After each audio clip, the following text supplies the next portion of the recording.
All right. Well, hey, welcome back. Here we go. I don't know where you've been. I don't know what you've been doing. We are in season 2. But we're glad you're here. Man, we got brought back for a second season. Yeah, for some reason they let us keep going. And I'm glad nobody shut that down because we would never get to spend time together. Well, I don't know if that's true, but this is good times. Forced time with Todd. Anyway, FTTT.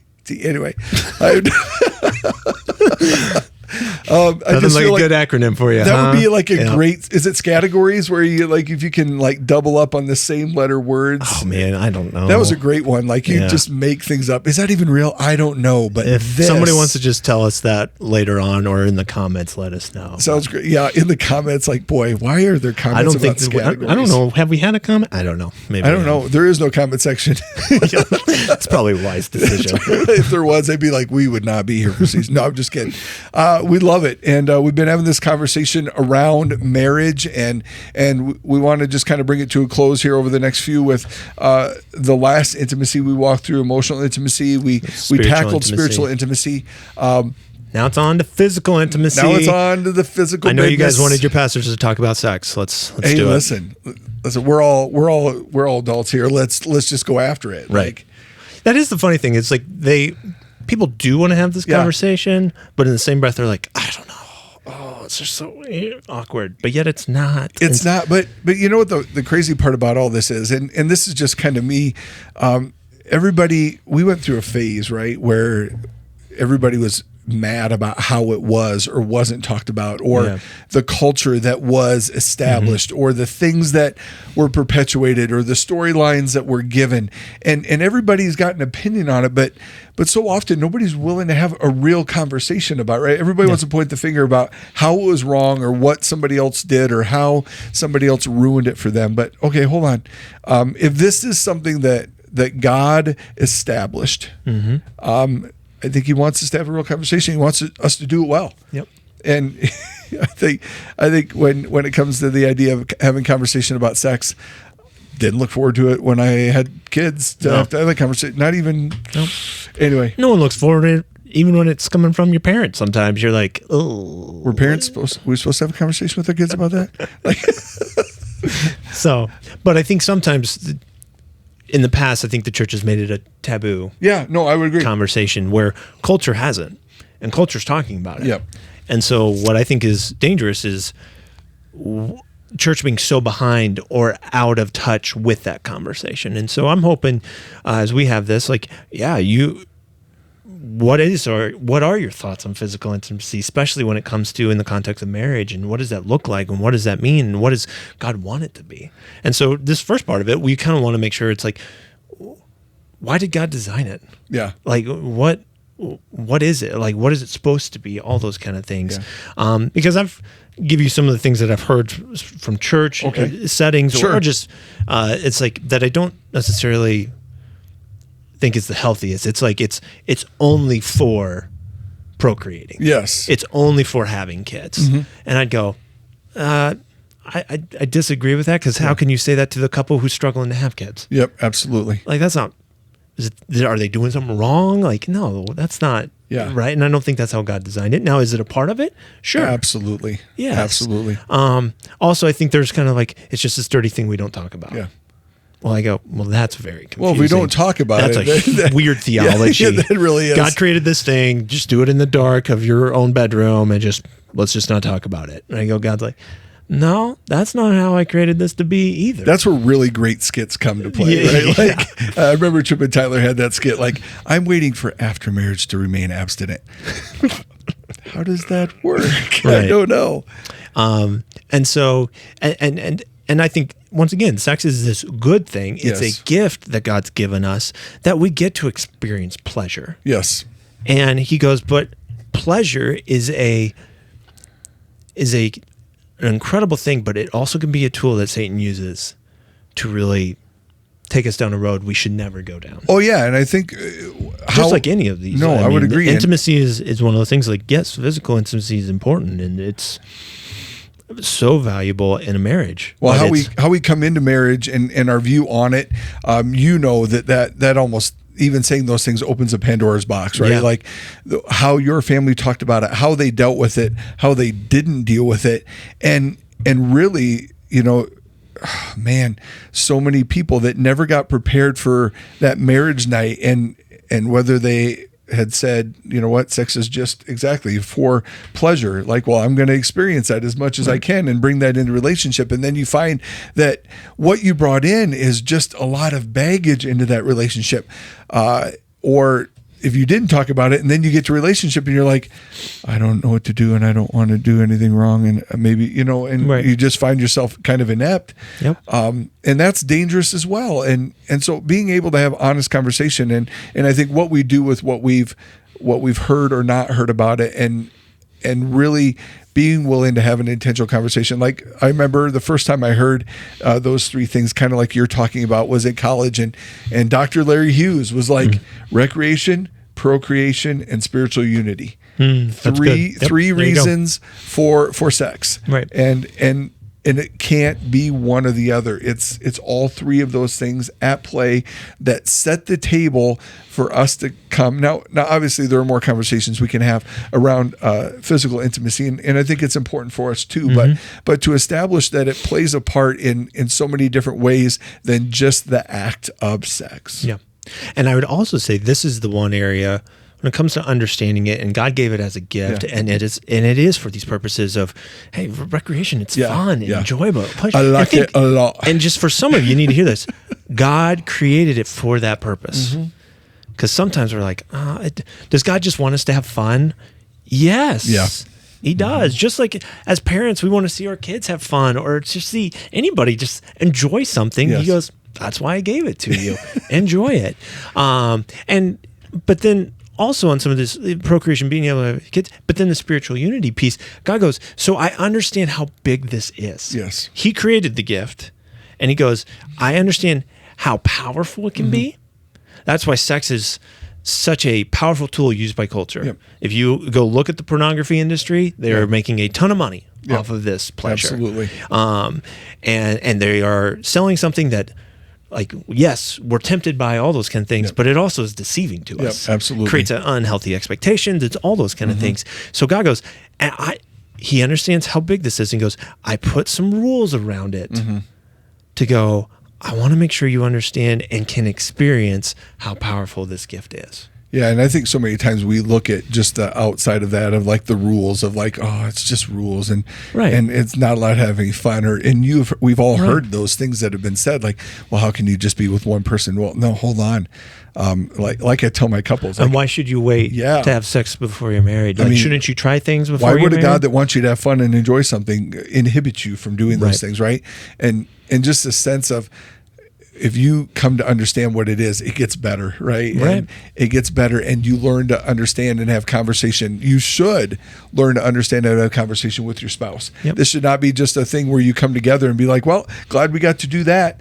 And no, there are conversations that need to be had around regularity and what you like or what you don't like. And I know, growing up, those are not things that I had conversation about, but I'm glad that I came to a place of being able to have those conversations. Now, are there other flip sides to that? Yes. Oh man, and you mentioned some of them. Just the distraction that pornography can be, or the distraction that seeking out things.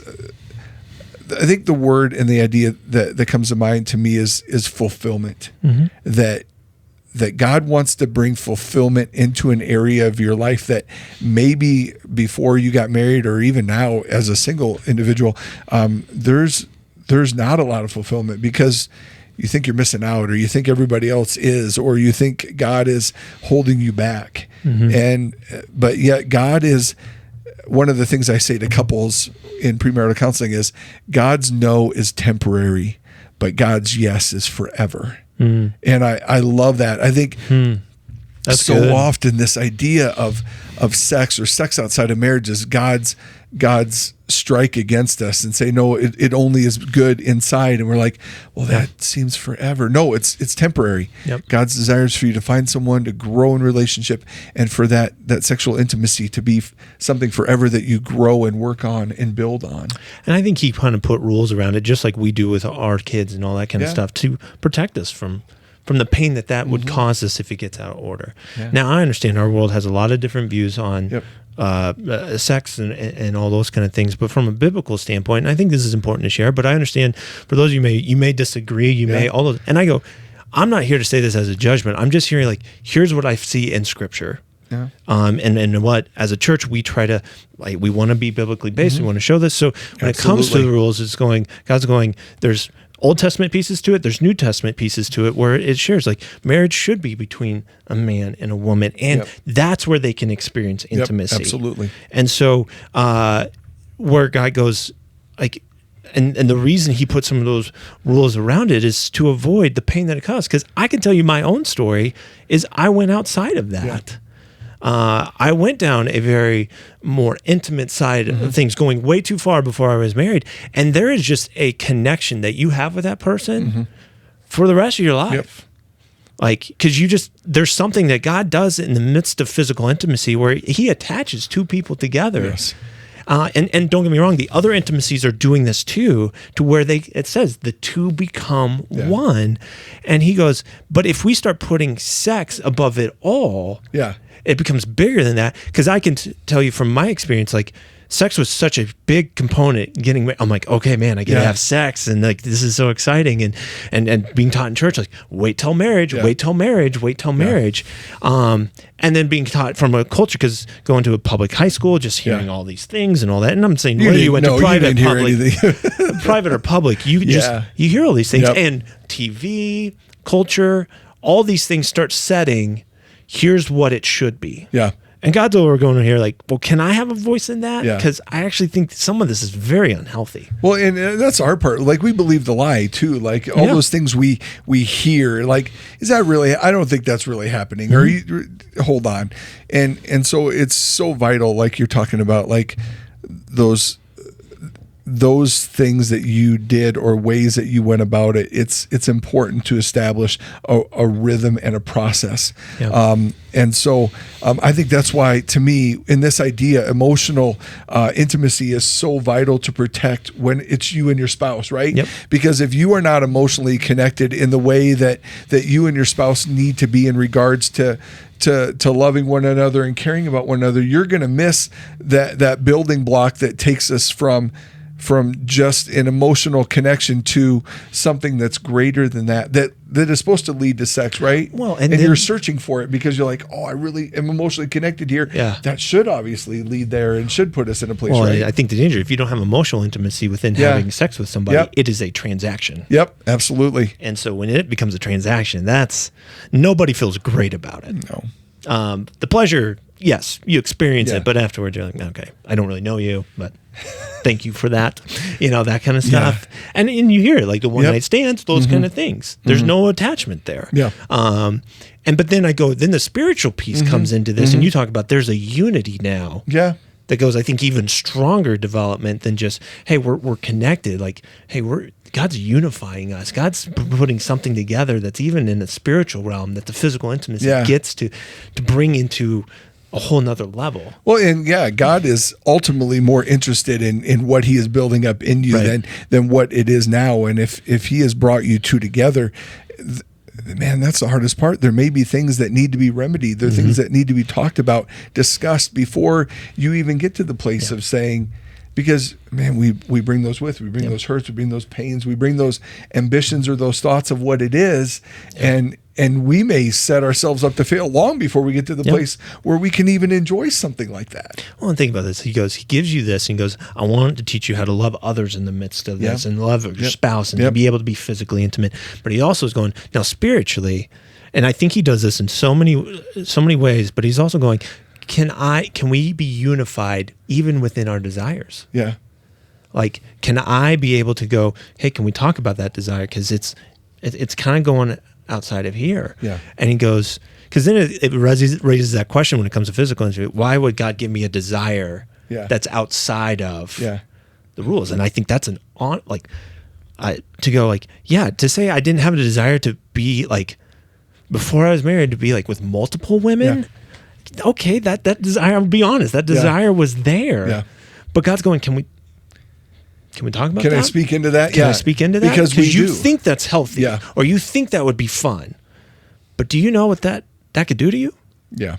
And I got to experience a little bit. I'm glad it didn't go down way too far of a road, but to work through forgiveness and all that. And that's where God's going, like, I want to be able to take your desires and teach you how to overcome some of these ones that you may think they're okay. You may think they're normal. You may think that they're healthy. Yeah. But what if they're not? Yeah, and that's the danger of believing the lie of pornography or just stepping outside of those bounds, because we think we're growing in experience, or we think we're growing in understanding of what that is, and it's such a dangerous thing, because there's a lot of things that feel good, and there's a lot of things that we think are beneficial, but God's like, hold on, that is so far outside of what I desire and want for you, and I need you to understand that like you're saying, that you're just seriously pursuing what feels good for you, and ultimately what we grow to understand is that is not what feels good for me. Right. It can't be just about me. It's got to be about what is good for us and what is good for that other person, because that ultimately gets to the care and compassion of the other person in the relationship, the marriage relationship with you. And love is not just love. God is love, and God's love wants us to ultimately be in alignment with Him, so that we can live it out in our marriage and in that committed relationship. Yeah, and love is not lust like that. No. We all know that, but to be able to go, but when lust is and I would say lust is not always in a negative sense. It becomes negative when it is out of God's design. When you're lusting after, because lust by definition is like really desiring something and wanting something, especially on the sexual piece of it. But then it's like, but what if I'm desiring that with my spouse? Well, that God goes, that's in the right confines. Like that's healthy in those kind of things. But I think lust is when it gets sometimes way out of bounds of that. Yeah. And and that's the part that I go, and learning how to deal with desires, because we've talked with too many couples who have had affairs or they cheated on each other or whatever. And it's going, you got to think they didn't wake up one day and go, you know what? I'm just going to do this. Yeah. So it's that desire got planted, and then it was given room to grow to where they eventually acted on it. Well, it is. And they put the spiritual intimacy to the side. They put the emotional intimacy to the side and went, I just need this. Yeah, and the enemy knows that trick, like that idea. Like if he can just get us to that idea, like this is just a transaction, this is just an act, rather than connect the emotions to it like it needs to, man, he's got us. Right. And that's why you talk about those couples that we talk with that are like, well, I didn't just wake up, but no, they found an emotional connection with somebody that met the need that wasn't being met. And that is why it's more than an act. It is care, it is compassion, it is everything that leads up to, and we can talk about that another time, but like, it's kind of like we joke like, well, I had a rough day, I can't wait to have sex, and you didn't talk to your spouse all day. Right. And there's so much that goes into that, like just call it foreplay anyway. But literally, like before, man, am I connecting with her? Am I checking in with her? Am I showing interest? Am I doing anything that is giving the indication that I care outside of the act that may or may not happen tonight? Yeah. And that goes back to value and valuing this relationship. And I think sometimes we got to think through of like what God is doing is giving this gift of purity in a sense, and being able to give this gift of I want to have this kind of relationship with you, with sex and affection, and that's a gift you get to give somebody. Yeah. And so God's going like, I want you to be able to give that to somebody, and it be special, and it to be just this intimacy. Because I do think culture, there is something special, like, just the two of us being able to experience that together. Absolutely. That's powerful. But then we start to believe the lie, like, well, that just doesn't last. Yeah. That doesn't just have to be like in marriage. It can be, you can experience it with other people. And I just go, and God's going, I hear you. You can make those choices, but what if that's not actually helping you? Yeah. What if that's actually hurting you and causing you more pain? And so I think about when Adam and Eve got tempted and they ate the fruit. You go, why did God put the tree there? Why not just take it out? Like, why not remove these desires so that we aren't tempted in this area? And God's going, well, no, I want you to be able to experience it because I think it's such a good thing to experience. Yep. But I want you to learn to overcome some of these desires that take it out of bounds. Yeah, absolutely. Well, and there's power in that. Being able to overcome that and being able to go, man, this is healthy. And you and your spouse learning to have this physical intimacy that just is like, man, this is special. It is. And it only builds a stronger bond with you and your spouse because you are so focused in on who that person is, and you're wanting to meet that need and desire of their heart. And God has allowed you to have that moment to be powerful, because it just, if you understand it, it draws you in, and it makes you appreciate them and see them the way that God sees them. Mm-hmm. Like, this is my child who I love, that you have entered into covenant with, this idea of being intimate with. And man, the powerful moment that takes place when you really understand that is amazing. So. And I think even if you're going like scripturally, I think it's important to look this up. Mm-hmm. Like, even when the scripture says, "And the two become one," it is referring to a physical intimacy in that. That was their kind of understanding of it. But it was also in this context of, yes, they know each other. Yeah. And yes, they're spiritually aligned with God as they're taking in this physical act. Yeah. And so that's where I go, that's the ultimate, when we talk about physical intimacy, God's idea of it, that's what he's thinking. Yeah. When he wants you to be ready to have sex so that you can understand the emotional component that's going to be attached with this, but also the spiritual dynamics that are going on within this. Yep. Because and I'm not saying when you get married, you understand the full weight of that, but he's like, can you please just trust me to do this my way? Yeah. No, and you don't understand the full weight of it, right? Like, because we're ingrained, and we're focused to focus on that act initially, but like you're saying, that invitation of God's desire for you to see that person that God has brought into your life, and to just be in unity with them.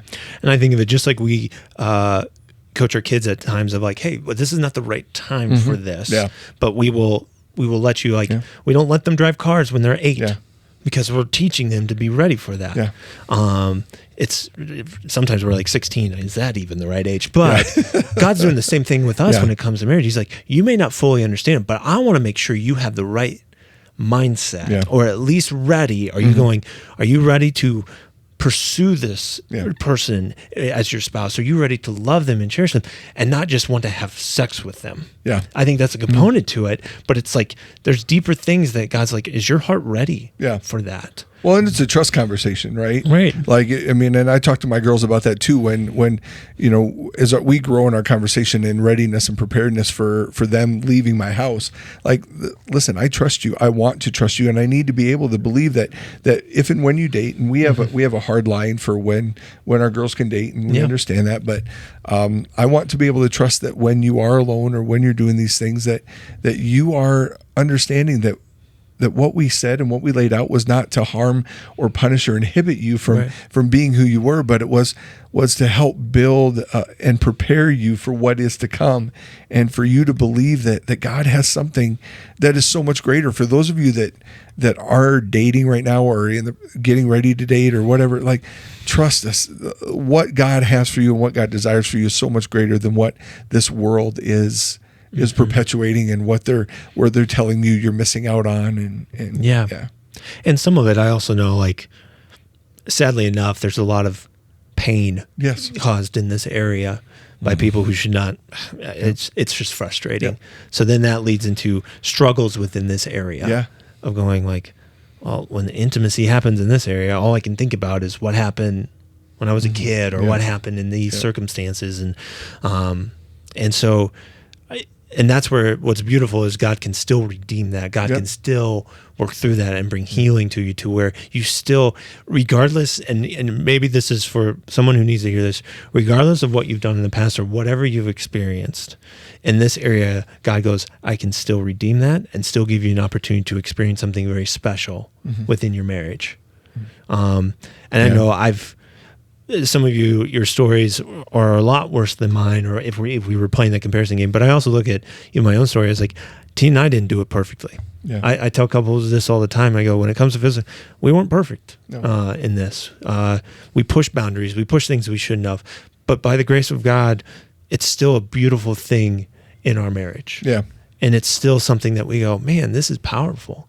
And so thankful that it's a gift we get to experience. Yeah, I would agree. I think it's in our human nature to push those boundaries and push those limits of what we think we can get away with or what we think we want to see because we think it's showing that other person exactly how we feel, and God's like, oh man, if you could just grasp that there's so much more to it than that. And what I found that is so beautiful to me is like actually growing in this area so much.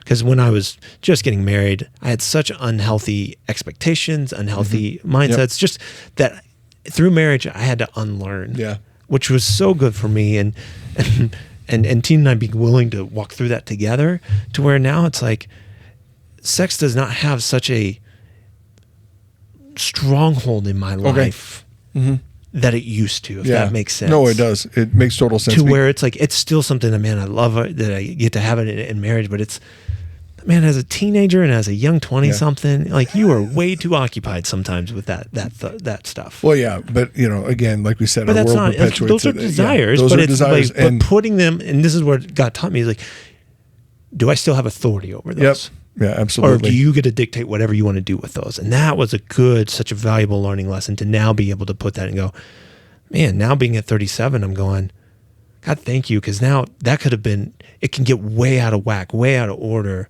And I'm just not letting God lead my life in the way it should, because this area still got way too much control. Well, yeah. And so, prime example, I was so worried the rapture was going to happen and wouldn't be able to.